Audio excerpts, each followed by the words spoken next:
Okay, guys, we're going to get going on Olive here. A couple of things, couple disclaimers. Number one, I'm having some technical difficulties with my GoPros, so I'm working on them as we speak. Well, obviously not as we speak because I'm speaking with the iPhone in my hand, but you know what I'm saying. Going over the stripping process. It's been early this morning. I'm only 2 cups of coffee in. You can see how some of this paint has really come off loose. Beautiful. But then you get over here and you see that there's a spot where the paint is not being released, which is, I'm not going to touch it, but right there.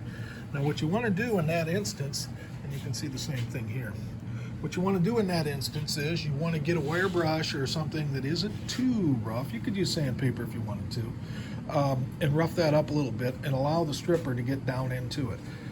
Key is to let the stripper do the work. You don't want to you have to get in there and do a whole bunch of grinding and so forth, because that's just going to cause you more work when you go to do the sanding or to do the finish work and get it painted.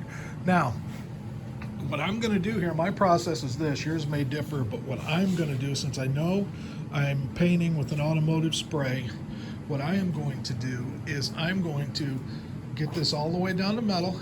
Then I'm going to wipe it down real good with a lacquer thinner. That lacquer thinner is going to remove all of the paint stripper. If you don't feel that it's good, do it again, because I'll tell you, if you get a little of that paint stripper underneath of your paint, it's going to bubble, it's going to pock. You may not know it right away, but 6 months from now, a year from now, 3 days from now, you never know, you might start getting blisters. The way I do that, like I said, I'm going to hit this with some lacquer thinner, wipe it all down. Then I like to hit it with some 600 grit or 400 grit sandpaper by hand, not on a machine, and that kind of opens the pores of the metal up. Now when I'm done with that, I'm in a heated garage. I'm going to wash it with soap and water. That's going to remove the lacquer thinner. When I'm done with that, it's all dry. I'll hit it again with some 400 grit, and then I'll blow it off. Now it's ready to be primed. What I like to use is a good self-etching primer. Now what this does is it fills in any little imperfections, like you can see any little grinding marks, like maybe, let's see if you can see it. See those right there? Those are from using too coarse of a grinder. You can fix those with self-etching primer. In fact, I will show you how to fix that on another video. But so there's a little bit of a system you have to do here in order to make this thing work, so you aren't redoing it and redoing it. So at that, I'm going to go ahead and work on getting this scraped off some more, which I will not video because I have that on a bunch of other videos. And we'll go ahead and move forward. From there, I'll remove the window, do my rough sanding, and hopefully by Friday, good Lord willing, today being Thursday, so if I have a good day today, there's a good chance I could do a video on doing the actual spraying. I use a 2-part automotive paint.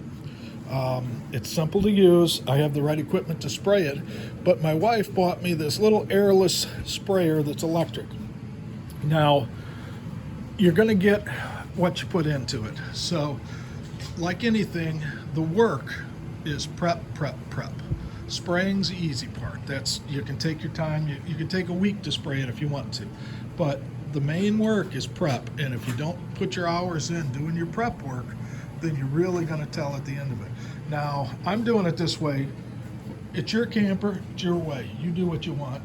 You don't even have to go to all of this. You can just remove the loose paint and roll the paint on. I know the purists are going to say, foul, no, you can't do it that way. It's got to be done this way. Look, it's your camper, it's your experience, it's the tools you have at hand, it's the job that you are able to do yourself that makes you happy, so you can go out and use the camper. Now, there's no reason to be ashamed of not being a professional painter. We're not all professional painters. I'm not a professional painter. I have painted several vehicles. That doesn't make me a professional. That makes me kind of dangerous, I guess, with knowing what I know. So that being said, total disclaimer, this will probably not be a perfect camper.